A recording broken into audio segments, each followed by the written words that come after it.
Señor, te damos gracias por este tiempo. Gracias porque estás en medio de nosotros. Gracias porque nos permites reunirnos, Señor. Hay tantos lugares donde esto sería un delito aún, Señor, y tenemos el privilegio de poder reunirnos como tu iglesia, como tu cuerpo, una familia de fe, para adorarte y también para recibir lo que tú quieres hablar a nuestras vidas. Háblanos, Señor. Te pedimos que te reveles a nosotros a través de tu palabra, en el nombre de Jesús. Amén. Amén. Muy bien.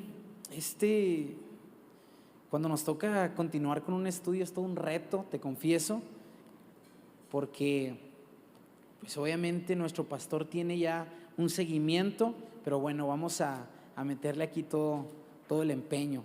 ¿Está bien? ¿Estás listo? Vamos a ir a 2 de Corintios, estamos viendo 2 de Corintios y nosotros vamos a ir al capítulo 5.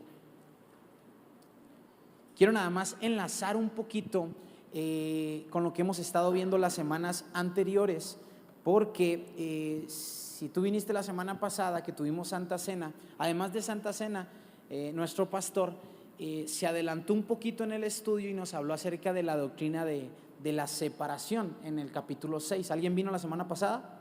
¿Sí?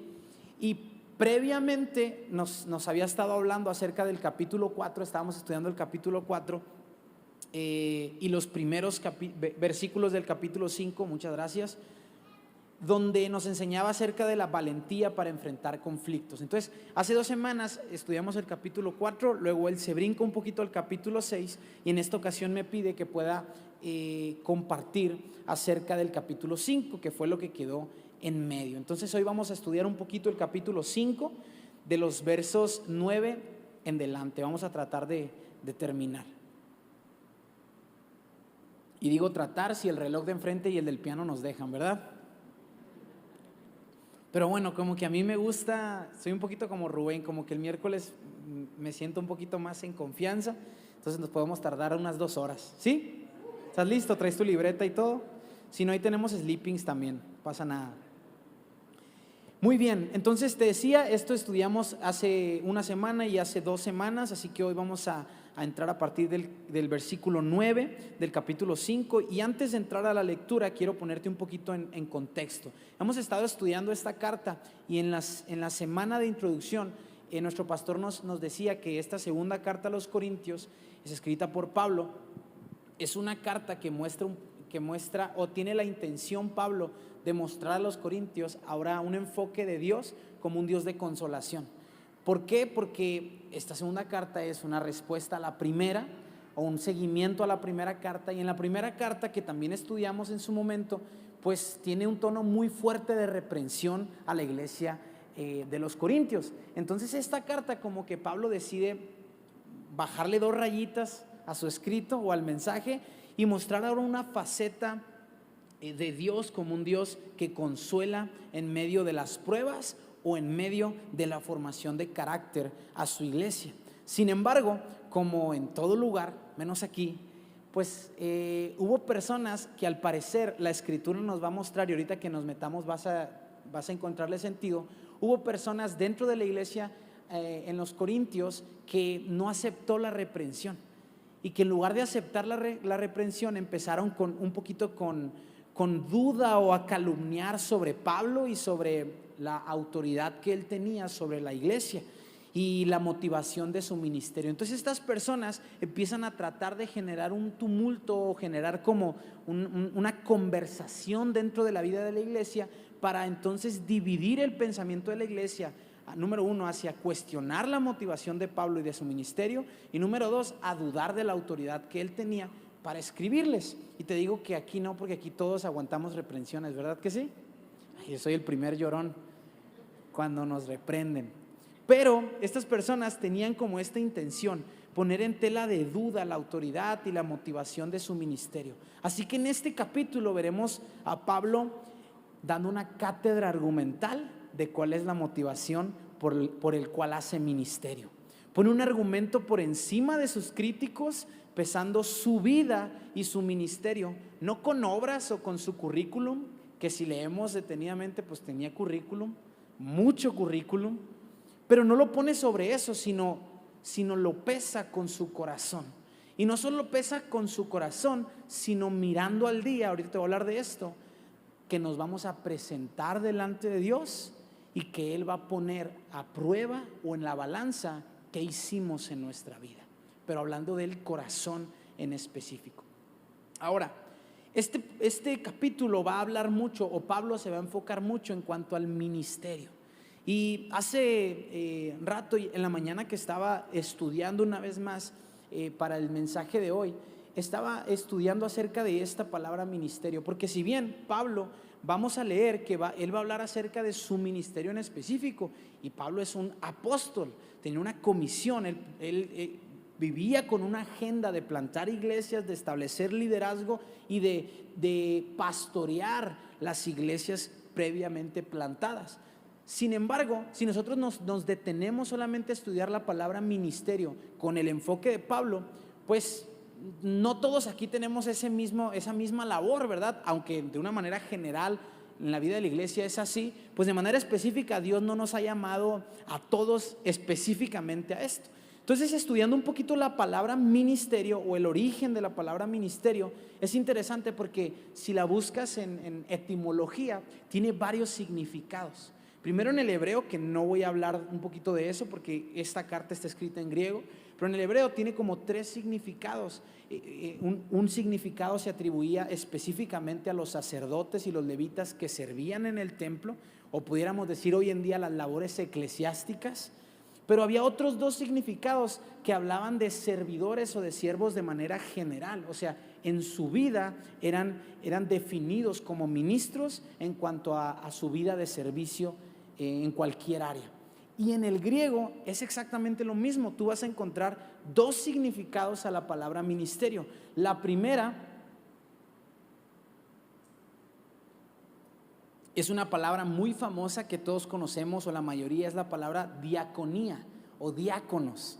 Y esta traducción significa servicio o servidor, pero culturalmente se usa para la persona con ciertas responsabilidades en la vida de la iglesia. De hecho, Pablo en el versículo 18 aquí la va a usar. Soy un ministro o ministros, hablando de específicamente las personas que tenían estas responsabilidades en la vida de la iglesia. Pero yo encontré otra palabra, otra definición en el griego que casi no buscamos o casi no investigamos, y es la palabra huperete. Es una palabra un poquito difícil de interpretar, porque si la buscamos su significado es lo mismo, es un ministro, un servidor, un ayudante, pero la palabra guía este significado hacia un ayudante en general. O sea, ya no solo con responsabilidades en la iglesia, por decirlo así, sino en su vida es un ministro o ayudante. Y esta palabra es sacada de los esclavos que tenía Roma, que en sus barcos como medios de transporte había un último piso que se le llamaba la galera, coloquialmente o en ese momento. Y en la galera, este piso de la galera, sentaban a todos los esclavos, y los esclavos tenían el servicio o el ministerio de remar como motor del barco. En ese entonces no había motores. Entonces ellos en armonía remaban, pero pues obviamente era un ministerio muy mal visto. Eran literalmente esclavos del imperio romano. Y Pablo también usa esta palabra en sus traducciones en las cartas escritas. Por ejemplo, la usa en Primera de Corintios capítulo 4 versículo 1, cuando dice, está respondiendo a Corinto y le está diciendo, a ver, unos creen que Apolos es el bueno, otros creen que yo soy el bueno. Yo les quiero decir esto: a mí y a Apolos considérenos simples ministros. Ahí usa esa palabra, huperetes, una palabra como ordinarios, gente que simple y sencillamente con su vida en general busca servir al Señor o agradar al Señor. Entonces, ¿por qué te expreso estos 2 significados? Porque mi intención con el estudio de hoy es que obviamente vamos a analizar la vida y las palabras de Pablo como un ministro en cuanto a sus actividades hacia la iglesia, pero nosotros debemos tomarlo como huperetes, que quiere decir que tú y yo somos ministros en lo que hacemos en nuestra vida ordinaria. Hay aquí médicos, psicólogos, ingenieros, arquitectos. Ahí tú eres un ministro de Cristo. Entonces, lo que Pablo nos va a expresar aquí, inspirado por el Espíritu Santo, es que esto que él va a exponer debe de ser pesado también en nuestra vida, en cómo estamos caminando de manera ordinaria y general. ¿Sí estás aquí? Bien. Entonces, podemos tomar lo que vamos a leer de las dos maneras. Pablo expresó su ministerio dentro del llamado, podríamos decirlo así, que Dios le dio como apóstol, pero nosotros como ministros en general, donde con nuestra vida mostramos a Jesús. Y hablar de el ministerio, hay dos factores que se deben combinar de cierta manera. Cuando hablamos de nuestra vida como ministros, número uno, hablamos de que nosotros servimos a través de un mensaje, ¿sí? Un mensaje sano y un mensaje correcto. Pero además del mensaje, habla de que nuestra vida como ministros es expresada con una motivación. Y tanto el mensaje como la motivación debe de ser sana y debe de ser correcta. Un mensaje correcto en la labor de la iglesia, por ponerte un ejemplo, habla de no hacerlo como excusa para no estudiar.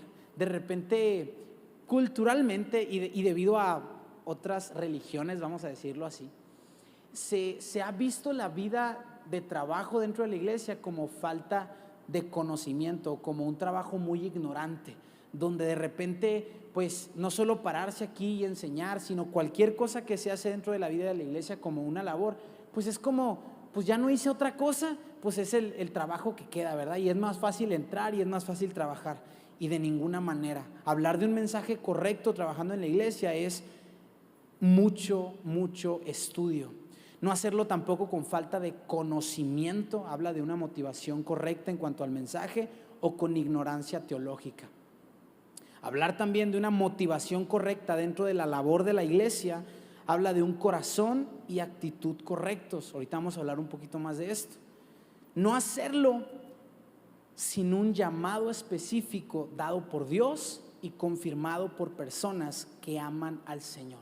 Hay gente incluso que casi le dicen o tienen planes para sus hijos, y si tu hijo o mi hijo pues no alcanzaron a ser doctores, pues de perdida que se haga pastor, ¿verdad? Pues ya que haga algo, que se dedique a algo, y nada que ver. Eso es una motivación incorrecta. Yo quiero decirte algo: trabajar en la vida de la iglesia, trabajar requiere un llamado de Dios específicamente, pero número dos, ese llamado que Dios te da debe de ser confirmado por personas que aman al Señor y que Dios también les habla para confirmar eso que está poniendo en tu corazón.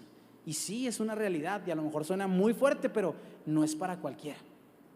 Así como personas se preparan para ser médicos, yo no sé cuánto estudia un médico, como 10 años, allá conozco a uno, a lo mejor hay más aquí, pero es el trabajo, el tronco común, luego otro tipo de estudio, luego la especialidad, y creo que nunca se deja de estudiar. Y todas las carreras en general, ¿verdad?, deben de tener todo su arduo estudio. La vida y la labor de la iglesia es lo mismo, es una vocación por llamado de Dios. ¿Sí estamos entendiendo? Entonces, vamos a empezar a leer del versículo 9 en delante, y después de darte esta introducción, en estos pasajes básicamente vamos a estudiar, Pablo nos va a enseñar 3 motivaciones para el ministerio. 3 motivaciones para el ministerio. Otra vez, él va a hablar de su ministerio eclesiástico, por decirlo así, pero además el Espíritu Santo quiere hablar de nuestro ministerio, es decir, la labor de nuestra vida. ¿Sí? Entonces, número 1, primer motivación para el ministerio, para nuestro ministerio, es el temor del Señor.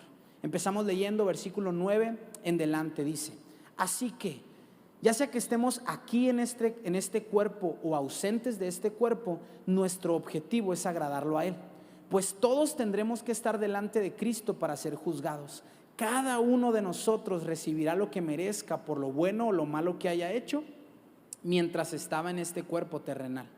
Dado que entendemos nuestra temible responsabilidad ante el Señor, trabajamos con esmero para persuadir a otros. Dios sabe que somos sinceros y espero que ustedes también lo sepan. Versículo 12. ¿Estamos de nuevo recomendándonos a ustedes? No, estamos dándoles un motivo para que estén orgullosos de nosotros, para que puedan responder a los que se jactan de tener ministerios espectaculares en vez de tener un corazón sincero. Si parecemos estar locos es para darle gloria a Dios, y si estamos en nuestro sano juicio es para beneficio de ustedes.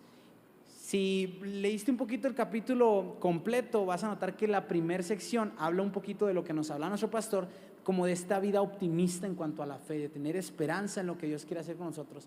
Pero pareciera que aquí cambia el enfoque y ahora empieza a hablar acerca de lo que hace con su ministerio y con su vida en general, y cómo otros, dice, se jactan de lo que hacen para vanagloriarse ellos mismos. Y entonces aquí, fíjate lo que dice en el versículo 11: dado que entendemos nuestra temible responsabilidad ante el Señor. La Reina Valera 60 dice: dado que entendemos el temor del Señor en nosotros. Y cuando hablamos de temor de Dios, siempre resulta un tanto confuso.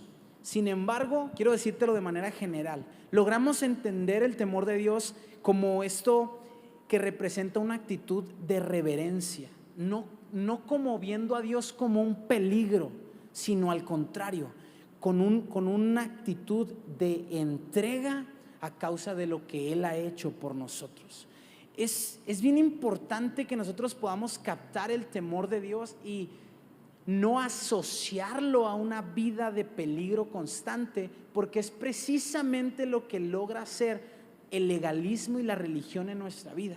El hecho de que si no haces esto, entonces Dios, ¿a cuántos no nos dijeron esto cuando estábamos más chicos o a lo mejor de grande, verdad? Pero me decían, es que Diosito te va a castigar, entonces tienes que hacer esto, entonces tienes que hacer lo otro.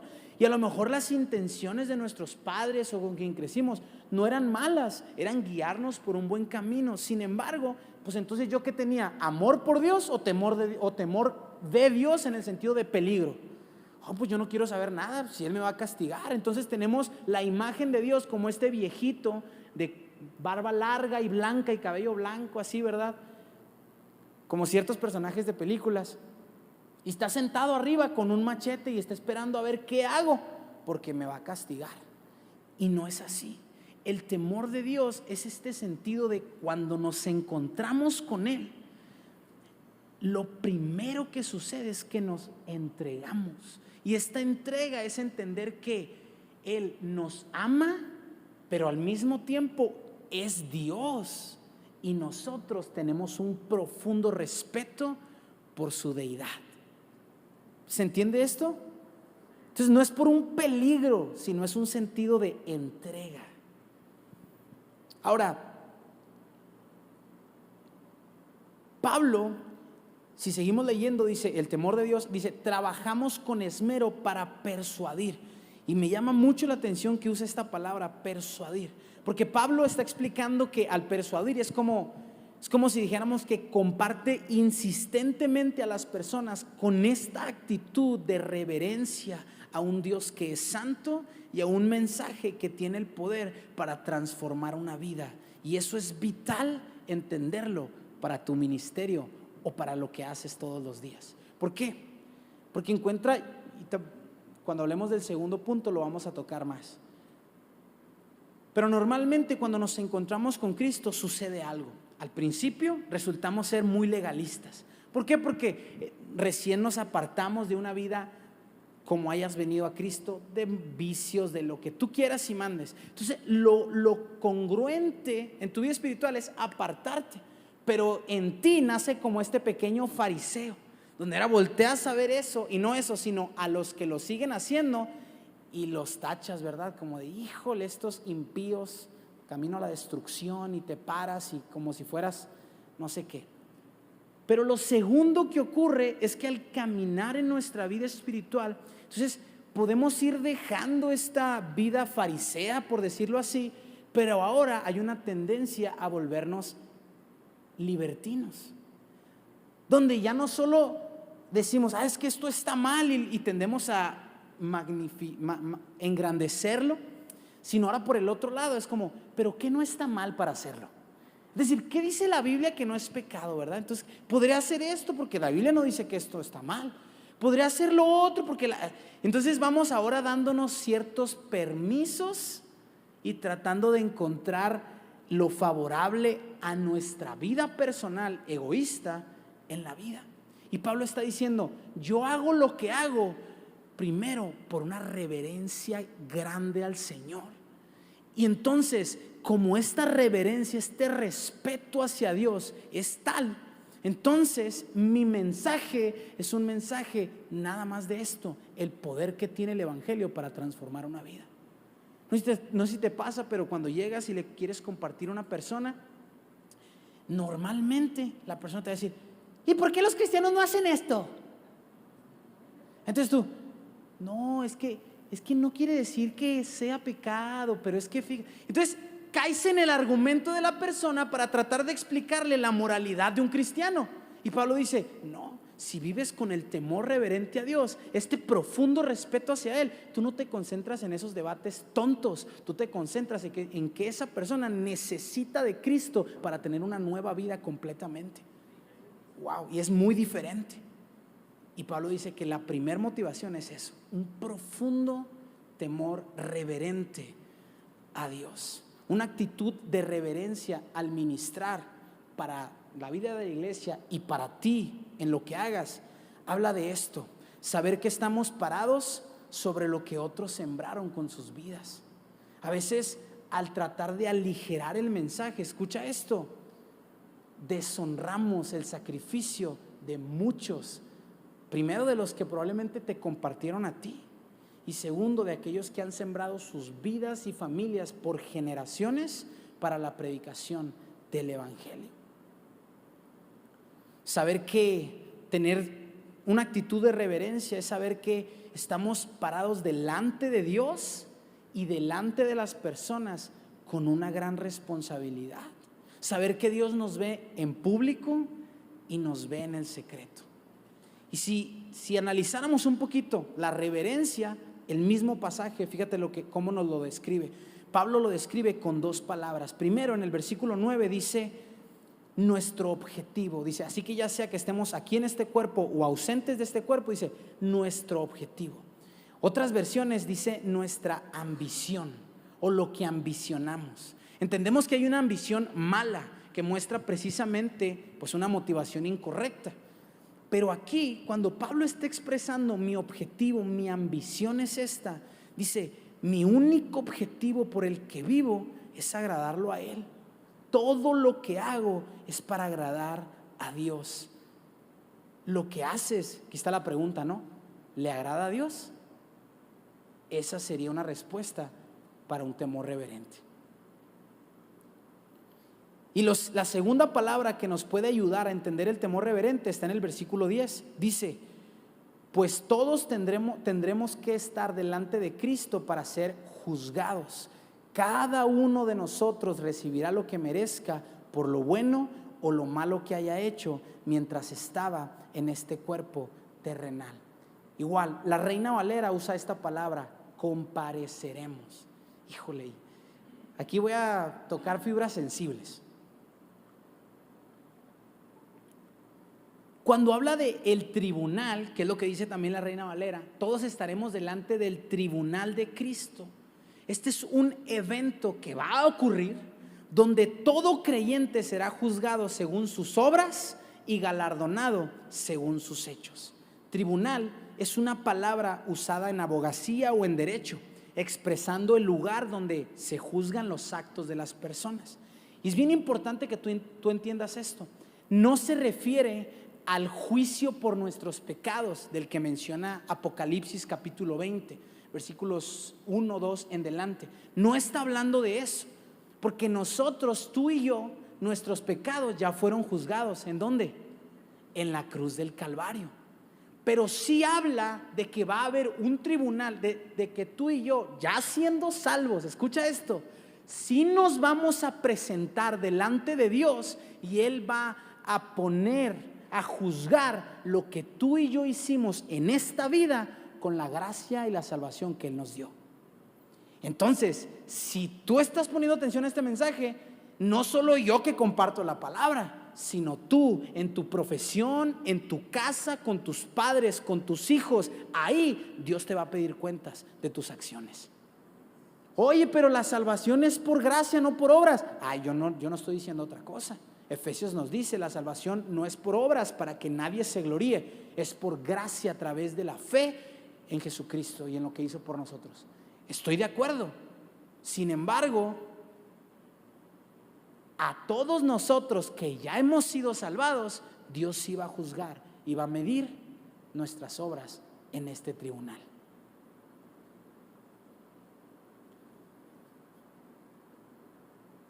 Si atravesamos un tribunal donde Cristo pesa nuestras vidas y revela nuestras motivaciones durante nuestro ministerio, entonces es importante ver cómo estamos viviendo la vida, ¿verdad que sí? Fíjate lo que dice para ponerte una referencia más de este tribunal. Primera de Corintios 4, versículos 12 al 15. Dice esto: el que edifique sobre este fundamento podrá usar una variedad de materiales: oro, plata, joyas, madera, heno o paja. Pero el día del juicio el fuego revelará la clase de obra que cada constructor ha hecho. El fuego mostrará si la obra de alguien tiene algún valor. Si la obra permanece, ese constructor recibirá una recompensa. Pero si la obra se consume, el constructor sufrirá una gran pérdida. Pero fíjate lo que dice: el constructor se salvará, pero como quien apenas escapa atravesando un muro de llamas. ¿Qué quiere decir? Que hemos creído en Cristo y Él nos salva. Sin embargo, lo natural de una nueva vida en Cristo, bajo un profundo temor reverente, es el entendimiento de cómo llevo mi vida, porque mi vida se la voy a entregar a Él el día que me llame. ¿Cómo estás viviendo tu vida? ¿Con temor de Dios? ¿Hablando de esta reverencia y respeto? ¿O no sé cómo? Segunda motivación, ya vimos, primera motivación, temor de Dios. Segunda motivación, para nuestro ministerio, amar a Cristo. Amor a Cristo. Leemos versículo 14 en delante.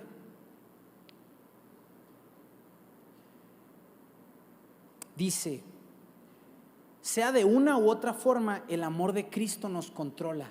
Ya que creemos que Cristo murió por todos, también creemos que todos hemos muerto a nuestra vida antigua. Él murió por todos para que los que reciben la nueva vida de Cristo ya no vivan más para sí mismos, más bien vivirán para Cristo, quien murió y resucitó por ellos. Así que hemos dejado de evaluar a otros desde el punto de vista humano. En un tiempo pensábamos de Cristo solo desde un punto de vista humano, pero qué tan diferente lo conocemos ahora. Nota que usa signos de admiración. ¿Por qué? Porque está hablando de eso. A sus críticos, a las personas que estaban: sí, pues ¿quién es este Pablo para venir y escribirme, a decir cómo yo estoy viviendo mi vida? ¿Con qué autoridad viene este? Y Pablo está diciendo: es que tienes que poner tu vida en una balanza, y si tu vida refleja un profundo amor por Cristo, entonces no solo recibes la reprensión o la disciplina, sino es que lo estás viendo a Él por encima de lo que se te está pidiendo trabajar. Porque Pablo dice: antes, cuando no conocíamos a Cristo, teníamos cierto conocimiento de Él. Y es lo que te digo, tú le compartes a una persona, o tú cuando te compartieron: no, pues es que estos cuates que hacen ahí, van y se reúnen, ¿y qué? Y si entonces yo no puedo ir a este lugar, y yo no puedo tomar, ¿verdad? Pues que cierto conocimiento. ¿Quiénes son los que decían: no, pues aquí, ahí van, y no, pues los que no hacen esto, no hacen esto, no hacen lo otro, no hacen lo otro, ¿verdad? Entonces cristiano, no, pues no puede hacer nada. Cierto vago conocimiento.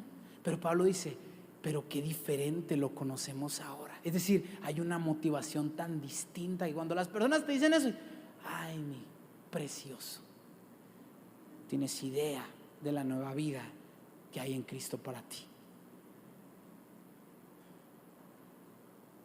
Versículo 17: esto significa que todo el que pertenece a Cristo se ha convertido en una persona nueva. La antigua vida ha pasado, una nueva vida ha comenzado. Todos nos la sabemos en Reina Valera, ¿verdad? De modo que si alguno está en Cristo, nueva criatura es. Amén. Lo que parece incongruente a los ojos del mundo, con los ojos de la fe, tiene una completa armonía. Porque acabamos de decir que mostramos temor de Dios al hacer lo que hacemos para Él, ¿verdad que sí? Pero ahora Pablo está diciendo que también lo hacemos porque a causa de una nueva vida, dice, lo conocemos tan diferente que lo amamos profundamente. Ya no solo es temor, sino es amor. Pudiéramos describir esto como un equilibrio perfecto entre profundo amor y profundo respeto. Y es aquí donde varios nos torcemos mucho. ¿Por qué? Porque estoy atravesando por diferentes etapas en mi vida. Y aunque soy joven, fui más joven. Y aunque estoy medio tonto para algunas cosas, estuve poquito más tonto. Y yo me he dado cuenta de algo. Cuando somos muy jóvenes, nos gusta ver la faceta de Dios como amor. Y no, hombre, y Dios te ama, brother, y Dios es amor. Pero detrás, en la inmadurez de la juventud, hay cierta ligereza para entonces vivir una vida como me da la gana, porque Dios me ama. ¿Estás conmigo? Pero por el otro lado, cuando voy creciendo, al madurar, cambio la palabra madurez, porque no es un reflejo de madurez. Al ir creciendo en edad, tendemos a cambiar el enfoque.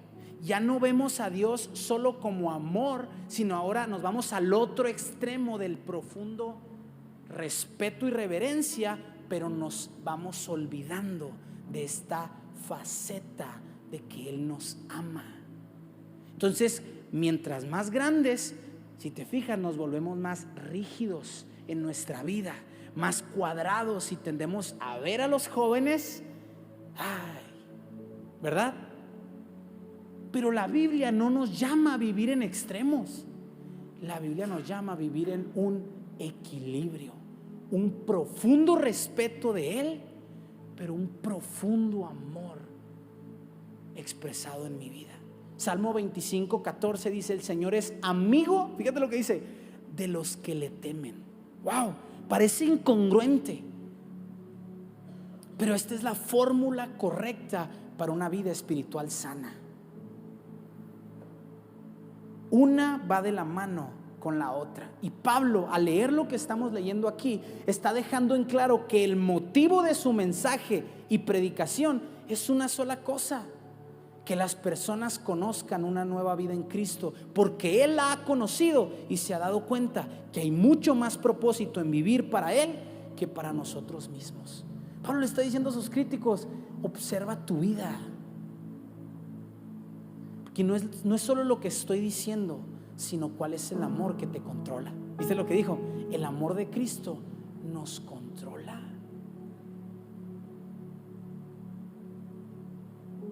Nuestra vida ahora como iglesia debe ser pesada sobre este mismo propósito.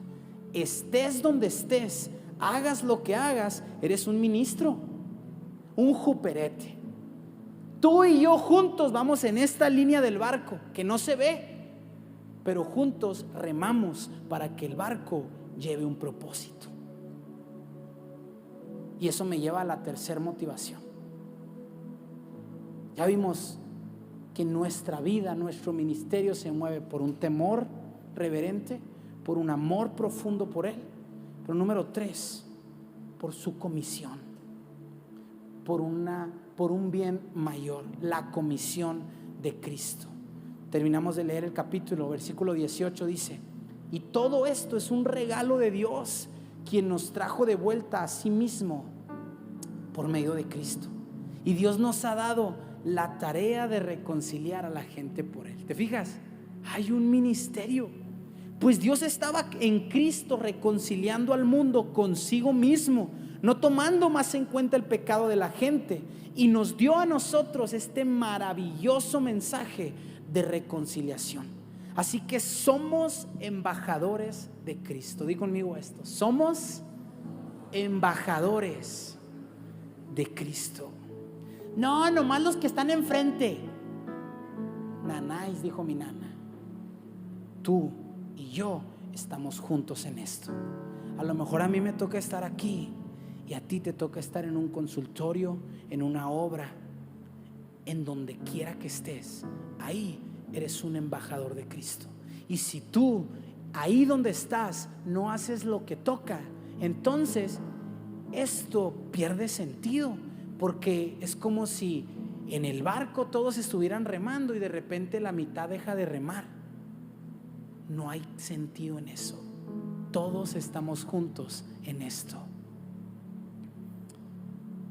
Versículo 20 dice: así que hablamos en nombre de Cristo cuando les rogamos, vuelvan a Dios, pues Dios hizo que Cristo, quien nunca pecó, fuera la ofrenda. Y este es el precioso evangelio. Fuera la ofrenda por nuestro pecado, para que nosotros pudiéramos estar en una relación correcta con Él. Así culmina su exposición de motivaciones. Como si no fuera suficiente el temor del Señor y el amor por Él, ahora le invita a sus lectores a recordar que hace lo que hace porque es una tarea divina, la reconciliación. ¿Qué jactancia personal puede haber para mí si una persona se entrega a Cristo? La única jactancia es dar gloria a Dios. Yo no, es Él, porque Él a través de ti y de mí ejerce su ministerio. Entonces cuando una persona llega a Cristo y te volteas a ver y dices: no, pues definitivamente no fui yo, es Él a través de mí, para que más se entreguen y le conozcan. El ministerio de la reconciliación, con esto termino, nos ha sido dado a nosotros. Y quiero recordarte esto, por si se te ha olvidado. ¿Qué es el ministerio de la reconciliación? Pues recordamos esto: la rebeldía del ser humano le puso en enemistad con Dios, pero la obra de la cruz lo reconcilió. Jesús nos acercó. Es por medio de Jesús que nos acercamos al Padre. La cruz fue la declaración de paz sobre este mundo, y la reconciliación significa cambio completo y a fondo. Y en la cruz hubo un intercambio. Jesús, siendo inocente, llevó el impacto de la ira de Dios por el pecado de la humanidad, y ahí nos dio su inocencia perfecta, o nos dio su perfecto historial de pecado. ¿Cuál? No hubo. Borrando el nuestro, para entonces vivir una vida con Él y como ministros de Él. Tú y yo, al vivir una vida con temor reverente, con amor profundo y entendiendo su comisión, somos representantes de un reino y ministros de una reconciliación. Yo no sé hace cuánto fue la última vez que saliste de tu casa decidido por compartirle a alguien de Cristo, como consecuencia de que lo amas, de que eres reverente a Él y de que tienes una comisión. Pero quiero decirte esto: una es consecuencia de la otra, y si una de estas no está, algo no está bien en nuestra vida. Y pasa esto: nos olvidamos que somos ministros y embajadores cuando, de manera vulgar te lo voy a decir, nos vemos mucho en el espejo. ¿Qué quiere decir esto? Pues no me veo en el espejo porque estoy guapo. Yo no estoy guapo, a lo mejor tú sí, pero habla de que me preocupo mucho por mi vida y no entiendo que me espera una mejor. Y si entiendo que me espera una mejor, hago todo lo que está a mi alcance para que esa mejor llegue más cerca. Nos hablaban el domingo nuestro pastor de amar su venida. No amamos su venida porque amamos mucho nuestra estadía en este mundo, y nos olvidamos de ser embajadores. ¿Por qué no te pones de pie un momento?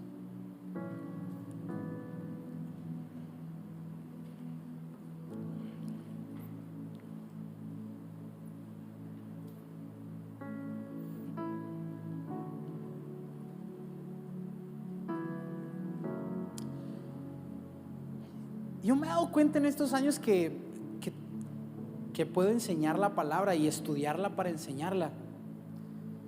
Ay, híjole, que comparar mi vida con la vida del apóstol Pablo, aunque era un ser humano como tú y como yo, pues está bien canijo.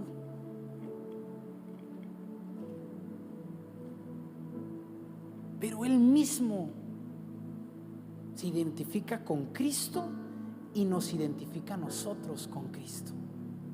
Entonces, al ver la palabra y no ver lo que las personas de la palabra hicieron solamente, sino este profundo sentido de mostrarnos a nosotros a través de la palabra lo que Él quiere hacer con nuestra vida, me da esperanza. Hay una parte en Filipenses donde Pablo dice, después de decir todo lo que ha hecho, dice, pero eso es basura. Quiero conocer a Cristo. Y siempre que llego a ese pasaje que estudio Filipenses, digo, Pablo, ¿qué no lo conoces ya? Oye, si yo veo el Nuevo Testamento, la mayoría de las cartas las escribes en Hechos dice que hasta fue a dar al tercer cielo. Y Pablo, ¿de qué hablas cuando dices que quieres conocer a Cristo? Y nos deja el ejemplo de que wow, Él nos ha alcanzado. ¿A quién ha alcanzado Cristo? Wow, Él nos ha dado una vida nueva. Wow, Él ahora nos permite vivir incluso cosas por su pura gracia que no vivíamos antes. Qué increíble. Pero que eso no pierda nuestra hambre por seguirlo conociendo. Y Él dice, quiero conocer a Cristo y el gran poder que le levantó de los muertos. Es esta vida en el Espíritu que nos activa para tener un profundo respeto por Él, un profundo amor por Él, pero activarme en su obra, porque entiendo lo que Él ha puesto en mí y su amor me controla. Quiero conocer a Cristo, dice. Así que, ¿por qué no cerramos? Yo te invito que por un momento, mira, muchas veces oramos por nuestras necesidades y Él es bueno y Él las suple, pero que hoy tu enfoque cambie.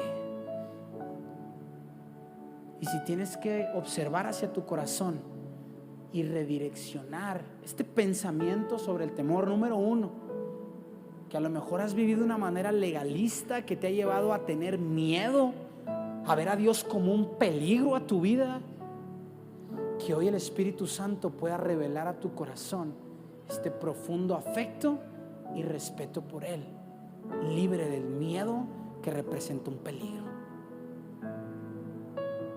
O si tú, como oraba ahorita antes de empezar, has estado batallando con condenación por pecado que hay en tu vida, o por diferentes situaciones que te han llevado a caer en la condenación, y has dejado de ver este amor que nos cubre, que nos da vida, que el Espíritu Santo pueda revelar ese amor que nos controla. Pero número 3, que también podamos todos aquí, y yo soy el primero, ser revelados en cómo vivimos nuestra vida, porque ahí somos ministros y embajadores de su reino. Amén. Levanta tus manos un momento, y ahí en tus palabras, no es de ser dirigidos en una oración, no es de ser repetitivos, tiene su bondad, pero hoy que sea nuestro corazón el que hable. Señor, aquí estoy. Señor, he vivido, híjole, con conceptos tan erróneos, teniendo miedo, viéndote como un peligro a mi vida, viéndote como una persona lejana.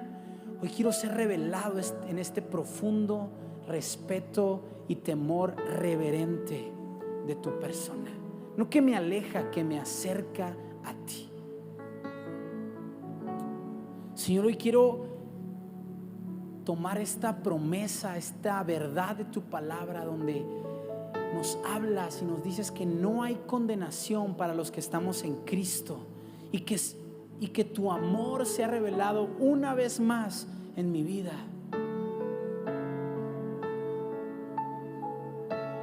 Recordando que somos tus hijos, somos amados, somos amigos tuyos.